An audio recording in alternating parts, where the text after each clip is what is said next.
जय जगन्नाथ नमस्कार। आसतु नजर पकेबा मयूरभंज जिलार आज टॉप न्यूज अपडेट कौन कौन सब रही किंतु तापूर्व आपण मानक गोटे अनुरोध वीडियोटी को संपूर्ण देखंतु आ जो मैंने प्रथम करी चैनल को आछंती सब्सक्राइब करंतु जाफल प्रत्येक नूतन वीडियो नोटिफिकेशन आपण सर्वप्रथम पाई परिबे। आज प्रथम खबर 18 नंबर जातीय राजपथ पुराणापाणी छक द्रुतगामी कार धक्का ओलटिला मालवाही टेम्पो जड़े मृत जड़े गुरुतर। मृतक जनक होउचंती बड़साई थाना अधीन बेलपाड़ ग्रामर जयनारायण जेना। सूचना मुताबक जयनारायण जेना एवं सिंगटिया ग्रामर Biswajit Ghosh OD 11G1669 number विशिष्ट मालवाही टेम्पो जोगे बारिपदा अभिमुखे जाउथवा समय एक द्रुतगामी स्विफ्ट कार पछपटू आसी तांकू धक्का देइथिला। दुर्घटना रे स्विफ्ट कारटी घटनास्थल चंपट मारिथिबा बेले दुर्घटना रे ऑटोटी रास्ता पार्श्व को ओलटि पड़िथिला। संगे संगे सठल पंचायतर प्राक्तन सरपंच विजय सिंह स्थानीय लोकों सहायतार जयनारायण एवं विश्वजित को उद्धार कर बेतनटी डाक्तखाना को नहीं भर्ती करथिले। सेठारे जयनारायण मृत्यु घटिथिबा बेले गुरुतर विश्वजित को बारिपदा जिला मुख्य डाक्तखाना को स्थानांतरित करा। खबर पाई बेतनटी पुलिस दुर्घटनाग्रस्त टेम्पो को जबत करने सहित धक्का दे घटनास्थल चंपट मारिथिबा द्रुतगामी स्विफ्ट कार को धरने को उद्यम जारी रखिछि।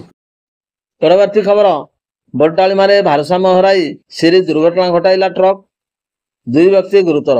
सकाळ प्राय 10टा समय द्रुत गति जाउथुबा ट्रक भारसाम्य हराई बड़डालीमा मुख्य मार्ग में दुर्घटना घटाइथिला। ट्रक प्रथमे छिड़ा होइथिबा ट्रैक्टर पछरे लुआ रोड अनलोड करुथुबा ऑटो उपरे माडी जाइथिला। एहा परे रास्ता पार्श्व थिबा स्कूटी एवं बाइक सहित छिड़ा होइथिबा लोकमानकु धक्का देइथिला। एही दुर्घटना जणे व्यक्ति आहत होइथिबा बेले 2 व्यक्ति गुरुतर होइथिले। तांकु स्थानीय लोक माने एम्बुलेंस जोगे रायरंगपुर डाक्तरखाना को नेइथिले। अवस्था संकटापन्न होइथिबारु चिकित्सक माने झाड़गां बासिंदा दिलीप मिश्र एवं ओलीडी गाँव माझिया माराणी को बारिपदा को रेफर कराइथिला। सूचना पर तिरिंग पुलिस घटनास्थल में पहुंची चालक को गिरफ्त करथिले। या परे उत्तक्त लोक माने रास्ता अवरोध करथिले। तिरिंग पुलिस घटनार अधिक तदंत करुछि। परवर्ती खबर पारिवारिक कलह प्रणय परिणति सामान्य बचसारू स्त्री को अति निर्मम भाव हत्या कला स्वामी। पुलिस तदंत आरंभ। एभली घटना घटी खुंटा थाना बालीजड़ा ग्राम ग्रामर सुखदेव सिंह राति बजार फेरी घरे पहुंची थे। घरे पहुंचा पर कौन कथा को नहीं सुखदेव एवं तांको स्त्री कुनिमणि सिंह मध्य बचसा आरंभ होता। घर भितर उभय मध्य बचसा होता बेले झगड़ा एत उग्र रूप धारण कर स्वामी सुखदेव एक पत्थर रे स्त्री मुंड को छेची देते जहाँकि विलंबित राति यही घटना घटी बेले सकाळु सुखदेव तांको स्त्री को मारी देथिबा कथा परिवार लोकों को कहिथिले। हेले एही घटना को परिवार लोक माने काहारी को जणाई नथिले। तेबे विलंबित राति पुलिस घटनास्थल जानिबा परे मृतदेह जबत करने सहित अभियुक्त स्वामी को खुंटा थाना रे अटक रखी। तेबे पुलिस सकाळ 7 घटिका समय साइंटिफिक टीम सहायता तदंत को व्यापक करिछि। परवर्ती खबर दईकटी पंचायत ऑफिस ठारे रास्ता मझिरे दबिला इटा बोझे मिनी ट्रक। 3 घंटा धरी यातायात बाधा प्राप्त। सूचना मुताबक एक मिनी ट्रक इटा नहीं बेतनटू आगड़ा गाँव को जाउथवा समय ग्रामोन्नयन विभाग यही रास्ताटी अत्यंत कदर्ज हो जाइथिबारु पंचायत ऑफिस निकट में दबी जाइथिला। मिनी ट्रकटी रास्ता मझिरे दबी जिबारु यातायात बाधा प्राप्त होइथिला। दीर्घ 3 घंटार उद्यम पर इटा बोझे मिनी ट्रक को रास्ता मझिरु उद्धार करिया पर यातायात स्वाभाविक होइथिला।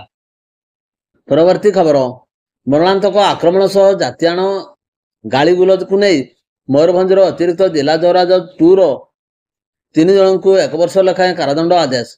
मयूरभंज अतिरिक्त जिला जज 2 कोर्टर मंगलवार अपराह्न 5 घटिका समय एक मरणांतक आक्रमण सह जातियाण गाली गुलज मामलार राय प्रकाश पाई।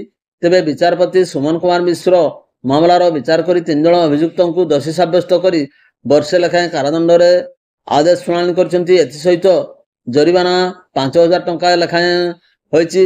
जरिमाना अनादय अधिक 1 मास लेखाएं कारादंड भोगिबा को राय उल्लेख कर आसामी माने हेले शरद थाना अधीन कटुरिया ग्रामर संजय कुमार सामल, विजय कुमार सामल और ଧୀରଜ କୁମାର ପାତ୍ର। ମାମଲାର ବିଚାର ସମୟରେ ସାକ୍ଷୀଙ୍କ ବୟାନ, ତଦନ୍ତ ରିପୋର୍ଟ, ଡାକ୍ତରୀ ରିପୋର୍ଟକୁ ଆଧାର କରି ବିଚାରପତି ଦଫା 294, 223, 353 ଧାରାରେ ଉପରୋକ୍ତ ରାୟ ପ୍ରକାଶ କରିଛନ୍ତି। ମାମଲାରେ ଅତିରିକ୍ତ ପିପି ବଟହରି ମହାକୁଡ଼ ପରିଚାଳନା କରିଥିଲେ। ପରବର୍ତ୍ତୀ ଖବର, ଗମ୍ହାରିଆ ମୁଖ୍ୟ ମାର୍ଗରେ କାର ଦୁର୍ଘଟଣାଗ୍ରସ୍ତ, ଅଳ୍ପକେ ବସିଥିଲେ ଚାଳକ। ସକାଳ 7ଟା ସମୟରେ ଗମ୍ହାରିଆ ମୁଖ୍ୟ ମାର୍ଗରେ ଭାରସାମ୍ୟ ହରାଇ ଏକ କାର ବିଦ୍ୟୁତ ଖୁଣ୍ଟରେ ପିଟି ହୋଇ ଦୁର୍ଘଟଣାଗ୍ରସ୍ତ ହୋଇଥିଲା। ଏହି ଦୁର୍ଘଟଣାରେ କାର ଚାଳକ ଅଳ୍ପକେ ବର୍ତ୍ତି ଯାଇଥିଲେ। ସୂଚନା ପରେ ବହଳଦା ଥାନା ପୋଲିସ ଘଟଣାସ୍ଥଳକୁ ପହଞ୍ଚି ଅଧିକ ତଦନ୍ତ କରୁଥିବାର ସୂଚନା ମିଳିଛି। ରାଇରଙ୍ଗପୁର ଅଞ୍ଚଳ ଅନ୍ୟ ଏକ ଘଟଣା ହେଉଛି ଚାଙ୍ଗୁଆ ଗାଁରେ ଯୁବକଙ୍କର ଝୁଲନ୍ତା ମୃତଦେହ ଉଦ୍ଧାର। ସକାଳ 10ଟା ସମୟରେ ଚାଙ୍ଗୁଆ ଗାଁରେ ଜଣଙ୍କ ଘର ଭିତରେ ଯୁବକଙ୍କର ଝୁଲନ୍ତା ମୃତଦେହ ଉଦ୍ଧାର କରାଯାଇଥିଲା। ଏହାପରେ ସ୍ଥାନୀୟ ଲୋକମାନେ ଖବର ପ୍ରସାରିତ ହେବା ପରେ ଗାଁର ଲୋକମାନେ ପୋଲିସକୁ ଖବର ଦେଇଥିଲେ।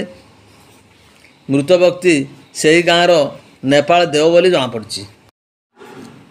ପରବର୍ତ୍ତୀ ଖବର, ବାମନଘାଟି ଉପଖଣ୍ଡ ବିଶୋଇ ଥାନା ଅଞ୍ଚଳରେ ଜଣେ ବିବାହିତ ମହିଳାଙ୍କୁ ବଳାତ୍କାର ମାମଲାରେ ଅଭିଯୁକ୍ତକୁ ରାଇରଙ୍ଗପୁର ଅତିରିକ୍ତ ଜିଲ୍ଲା ଜଜ ବିଚାରପତି 10 ବର୍ଷ ସଶ୍ରମ କାରାଦଣ୍ଡ ସହ 10,000 ଟଙ୍କା ଜରିମାନା କରିଛନ୍ତି। ଜରିମାନା ଅନୁଦାନରେ ଆଉ 1 ବର୍ଷ ଅଧିକ କାରାଦଣ୍ଡ ଭୋଗିବା ଲାଗି ରାୟରେ ଉଲ୍ଲେଖ କରାଯାଇଛି। ସୂଚନା ଅନୁସାରେ ବିଶୋଇ ଥାନା ଅଞ୍ଚଳରେ ଜଣେ ବିବାହିତା ମହିଳା ଏକୁଟିଆ ରହୁଥିଲେ। ତାଙ୍କ ସ୍ୱାମୀ ଗୁଜରାଟରେ ଦାଦନ ଶ୍ରମିକ ଭାବରେ କାମ କରୁଥିଲେ। 10 ଜାନୁଆରୀ 2023 ଦିନ ରାତିରେ ବିବାହିତା ମହିଳା ଶୌଚ ପାଇଁ ବାହାରକୁ ଯାଇଥିବା ବେଳେ ଏହାର ସୁଯୋଗ ନେଇ ଅଭିଯୁକ୍ତ ମୋହନ ମାଝୀ 32 ବର୍ଷ ତାଙ୍କ ଘର ଭିତରକୁ ପଶି ଯାଇଥିଲେ। ଶୌଚ ସାରି ଘର ଭିତରକୁ ଯାଇ ମହିଳା ଜଣକ କବାଟ କିଳିବା ପରେ ଅଭିଯୁକ୍ତ ଜଣକ ତାଙ୍କୁ ଭୁଜାଲି ଦେଖାଇ ବଳାତ୍କାର କରିଥିବାର ଅଭିଯୋଗ ହୋଇଥିଲା। ସ୍ୱାମୀ ଗୁଜରାଟରୁ ମାସକ ପରେ ଘରକୁ ଆସି ଅଭିଯୁକ୍ତଙ୍କ ବିରୋଧରେ 10 ଜାନୁଆରୀ 2023ରେ ବିଶୋଇ ଥାନାରେ ଲିଖିତ ଅଭିଯୋଗ କରିଥିଲେ। ଏହି ମାମଲାରେ ବିଚାର କରି ରାଇରଙ୍ଗପୁର ଅତିରିକ୍ତ ଜିଲ୍ଲା ଏବଂ ଦୌରା ଜଜ୍ ଭି ସୁଜାତା ପୋଲିସ ତଦନ୍ତ, ପାରିପାର୍ଶ୍ୱିକ ପ୍ରମାଣ ଏବଂ 10 ଜଣ ସାକ୍ଷୀଙ୍କ ବୟାନକୁ ଭିତ୍ତି କରି ଅଭିଯୁକ୍ତ ମୋହନ ମାଝୀଙ୍କୁ ଉପଯୁକ୍ତ ଦଣ୍ଡାଦେଶ ଶୁଣାଇଛନ୍ତି। ସରକାରୀ ଓକିଲ ପଙ୍କଜ ଦାସ ମାମଲାର ପରିଚାଳନା କରିଥିଲେ। ପରବର୍ତ୍ତୀ ଖବର, ବହଳଦା ବାଇପାସ ବସ୍ଷ୍ଟାଣ୍ଡରୁ ରାତିରେ ଏକ ଧଳା ରଙ୍ଗର ମହିନ୍ଦ୍ରା ମାକ୍ସିମ ଯାତ୍ରୀବାହୀ ଭ୍ୟାନ୍ଟି ଚୋରି ହୋଇଯାଇଛି। ଗାଡ଼ିଟି ନିକଟବର୍ତ୍ତୀ କୁଲଗି ଗ୍ରାମର ରାଜୁ ନାୟକଙ୍କର ବୋଲି ଜଣାପଡ଼ିଛି। ଖବର ମୁତାବକ ଗାଡ଼ିଟି ସୋମବାର ରାତି 8ଟା ବେଳେ ସବୁଦିନ ଭଳି ବହଳଦା ବାଇପାସ ଷ୍ଟାଣ୍ଡରେ ଛିଡ଼ା କରାଯାଇଥିଲା। ତେବେ ମଙ୍ଗଳବାର ସକାଳେ ଅନ୍ୟ ଗାଡ଼ିଗୁଡ଼ିକ ଥିବା ବେଳେ ରାଜୁଙ୍କର ଭ୍ୟାନ୍ଟି ନଥିଲା। ଏନେଇ ବହଳଦା ଥାନାରେ ଆଇସିଆଇସି ବୀରେନ୍ଦ୍ର ରାଉତଙ୍କୁ ଅବଗତ କଲା ପରେ ବହଳଦା ଥାନା ଏସ୍ଆଇ ଜଗନ୍ନାଥ ମୁଣ୍ଡା ତଦନ୍ତ ଆରମ୍ଭ କରିଛନ୍ତି।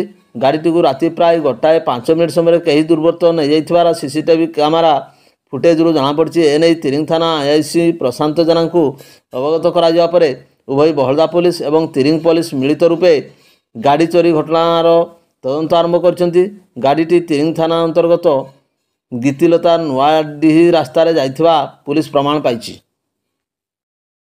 ପରବର୍ତ୍ତୀ ଖବର, ବାରିପଦା ସହର କେନ୍ଦ୍ରସ୍ଥଳ ବଡ଼ବଜାର ମହାରାଜା ପୂର୍ଣ୍ଣଚନ୍ଦ୍ର ଉଚ୍ଚ ପ୍ରାଥମିକ ବିଦ୍ୟାଳୟ ଫାଟକ ସମ୍ମୁଖ ବିପରୀତ ଦିଗରୁ ଏକ ଏଚ୍ଏଫ୍ ଡିଲକ୍ସ ଅଡି 11S 2991 ବାଇକ୍ ଚୋରି ହୋଇଯାଇଥିବା ନେଇ ଟାଉନ ଥାନାରେ ଅଭିଯୋଗ ହୋଇଛି।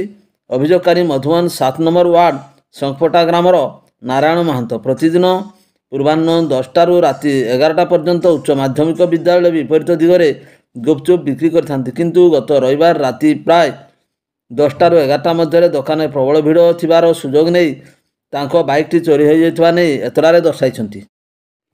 ପରବର୍ତ୍ତୀ ଖବର, ଆଦିବାସୀ ବହୁଳ ତଥା ବଣ ପାହାଡ଼ ଘେରା ମୟୂରଭଞ୍ଜ ଜିଲ୍ଲାର କେତେକ ସ୍ଥାନରେ ଭୌଗୋଳିକ ପ୍ରତିବନ୍ଧକ ଯୋଗୁଁ ଅପହଞ୍ଚ ହୋଇପଡ଼ି ରହିଛି। ଅନେକ ଗ୍ରାମ ପାହାଡ଼ିଆ ଅଞ୍ଚଳରେ ରହିଥିବାରୁ ଜରୁରୀକାଳୀନ ସ୍ୱାସ୍ଥ୍ୟ ସମସ୍ୟା ପାଇଁ ବଡ଼ ଆମ୍ବୁଲାନ୍ସ ପହଞ୍ଚିବା ସମ୍ଭବପର ହୋଇପାରିନଥାଏ। ଫଳରେ ଗୁରୁତର ରୋଗୀଙ୍କୁ ଦୁଆର ମୁହଁରେ ନେଇ ଡାକ୍ତରଖାନା ଚିକିତ୍ସା ଯୋଗାଇ ଦିଆଯିବା ସକାଶେ ଜିଲ୍ଲାରେ ରହିଥିବା ଏହିଭଳି ସ୍ଥାନମାନଙ୍କରେ ବାଇକ୍ ଆମ୍ବୁଲାନ୍ସ ସେବା 2021ରୁ ଆରମ୍ଭ କରାଯାଇଛି, ଯାହାକି ସେହି ସ୍ଥାନର ଲୋକମାନଙ୍କ ପାଇଁ ବରଦାନ ସାଜିଛି। ଓଡ଼ିଶା ଖଣିଜ ପଦାର୍ଥ ଧାରକ ଅଞ୍ଚଳ ଉନ୍ନୟନ ନିଗମ ଅମ୍ବାଡ଼ିସି ସହାୟତାରେ ଜିଲ୍ଲାର ରାଇରଙ୍ଗପୁର, ଯଶୀପୁର, କୁସୁମୀ, ବିଜାତଳା ବ୍ଲକ ପାଇଁ ଗୋଟିଏ ଲେଖାଏଁ ବାଇକ୍ ଆମ୍ବୁଲାନ୍ସ ସେବା ଜାରି ରହିଛି। ଏହି ବାଇକ୍ ଆମ୍ବୁଲାନ୍ସ ସେବା ସେହିଭଳି ପାହାଡ଼ିଆ ଅଞ୍ଚଳରେ ପହଞ୍ଚି ଜରୁରୀକାଳୀନ ସ୍ୱାସ୍ଥ୍ୟ ସେବା ଯୋଗାଇ ଦେଉଛି। ଏହାଦ୍ୱାରା 5 ବର୍ଷ ମଧ୍ୟରେ 2024 ମାର୍ଚ୍ଚ 5 ସୁଦ୍ଧା 5000ରୁ ଅଧିକ ଲୋକ ସେବା ପାଇଛନ୍ତି। ରୋଗୀଙ୍କର ମଧ୍ୟରେ ବରିଷ୍ଠ ନାଗରିକ, ଗର୍ଭବତୀ ମା, ଶିଶୁ, ସଡ଼କ ଦୁର୍ଘଟଣାରେ ଗୁରୁତର ଥିବା ବ୍ୟକ୍ତି ବିଶେଷ ଉପକୃତ ହୋଇଛନ୍ତି। ଏହି ବାଇକ୍ ଆମ୍ବୁଲାନ୍ସ ସେବାଗୁଡ଼ିକ ନିକଟସ୍ଥ ଗୋଷ୍ଠୀ ସ୍ୱାସ୍ଥ୍ୟକେନ୍ଦ୍ର ସହିତ ଯୋଡ଼ାଯାଇଛି। ଏଥିରେ ଜଣେ ଲେଖାଏଁ ଚାଳକ ନିୟୋଜିତ ରହିଛନ୍ତି। ପାଖପାଖ ଗାଁରେ କୌଣସି ଲୋକଙ୍କର ଜରୁରୀକାଳୀନ ସ୍ୱାସ୍ଥ୍ୟ ସମସ୍ୟା ଦେଖାଦେଲେ ସ୍ଥାନୀୟ ଆଶାକର୍ମୀ ବାଇକ୍ ଆମ୍ବୁଲାନ୍ସ ସେବାକୁ ଫୋନ୍ କରିଥାନ୍ତି। ଦୁଆର ମୁହଁରୁ ରୋଗୀଙ୍କୁ ଶୀଘ୍ର ଡାକ୍ତରଖାନା ପହଞ୍ଚାଇ ଆବଶ୍ୟକ ଚିକିତ୍ସା ଯୋଗାଇବା ପରେ ବାଇକ୍ ଆମ୍ବୁଲାନ୍ସ ପୁଣି ଘର ପାଖରେ ନେଇ ଛାଡ଼ି ଦେଇଥାନ୍ତି। ପରବର୍ତ୍ତୀ ଖବର, ରାଞ୍ଚି ବିଜୟଡ଼ା ରାଜପଥର ବହଳଦା ଥାନା ତେନ୍ତଳା ନିକଟରେ ପୁଣି ଏକ ସଡ଼କ ଦୁର୍ଘଟଣା ଘଟିଛି। ଝରାଡ଼ି ବାସିନ୍ଦା ତଥା ମୟୂରଭଞ୍ଜ ଜିଲ୍ଲାର ବିଶିଷ୍ଟ ଶିଳ୍ପପତି ଏବଂ ଖଣି ମାଲିକ ଦିନେଶ ଚନ୍ଦ୍ର ଦାସ ଏକ SUV କାର୍ ଯୋଗେ ତାଙ୍କର ବାସିଙ୍ଗିରେ ଥିବା କାରଖାନା ଏବଂ ଅଫିସକୁ ଯାଉଥିବା ବେଳେ ଗାଡ଼ିଟି ତେନ୍ତଳା ନିକଟରେ ରାସ୍ତାରେ ଓଲଟି ଯିବାରୁ ଗାଡ଼ି ଭିତରେ ଥିବା ଶ୍ରୀ ଦାସ ଏଥିରେ ଆହତ ହୋଇଛନ୍ତି। ଦୁର୍ଘଟଣାଗ୍ରସ୍ତ କାର୍ଟି କ୍ଷତିଗ୍ରସ୍ତ ହୋଇଛି। ବହଳଦା ପୁଲିସ ଦୁର୍ଘଟଣାରେ ଅଧିକ ତଦନ୍ତ କରୁଛି। ଭିଡ଼ିଓଟିକୁ ଶେଷ ପର୍ଯ୍ୟନ୍ତ ଦେଖିଥିବାରୁ ଅନେକ ଅନେକ ଧନ୍ୟବାଦ।